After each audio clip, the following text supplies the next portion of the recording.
Section 4, subsection 2, then Section 20, subsection 2 and 20A দ্বারা মতে 10 বছরের সশ্রম কারাদণ্ড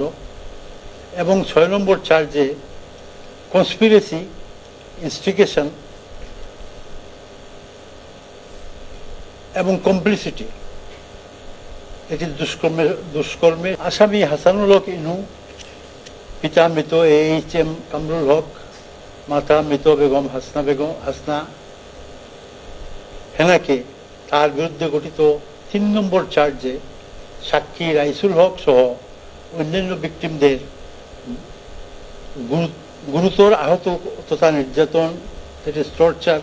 এবং রাজনৈতিক কারণে নিপীড়ন, পারসিকিউশন অন পলিটিক্যাল গ্রাউন্ডস করার অভিযোগে ইন্টারন্যাশনাল ক্রাইমস ট্রাইব্যুনাল অ্যাক্ট 1973 এর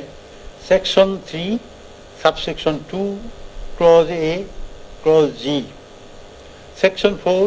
subsection 1, section 4, subsection 2, then section 20, subsection 2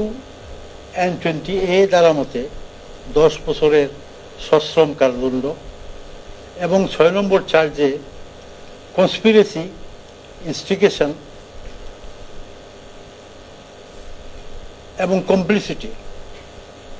এটি দুষ্কর্মে সংযোগ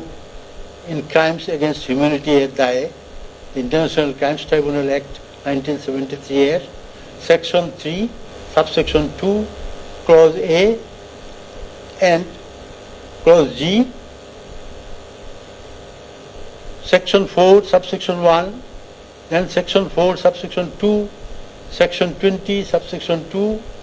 section 20A দ্বারা মতে 1 লক্ষ টাকা ক্ষতিপূরণ সহ 10 বছরের সশ্রম কারাদণ্ড এবং 7 নম্বর চার্জে কনস্পিরেসি, ষড়যন্ত্র and agreement to commit crimes against humanity এর দায়ে ইন্টারন্যাশনাল ক্রাইমস ট্রাইব্যুনাল অ্যাক্ট 1973 এর section 3,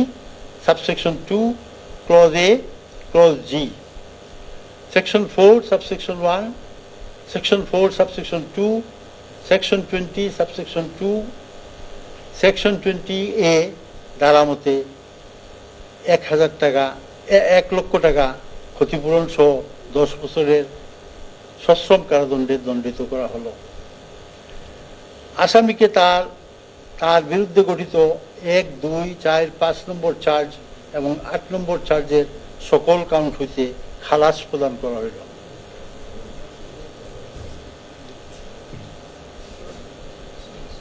আসামি এর বিরুদ্ধে আরোপিত সকল সাজা যুগপৎ চলিবে। একটা জিনিস আপনাদেরকে একটু ক্লিয়ার করি, আপনারা দেখছেন যে 3টা কাউন্টে সাজা দেওয়া হয়েছে। সাজা দেওয়া হয়েছে 10 বছর করে, তাহলে 3 × 30 হয়, কিন্তু না,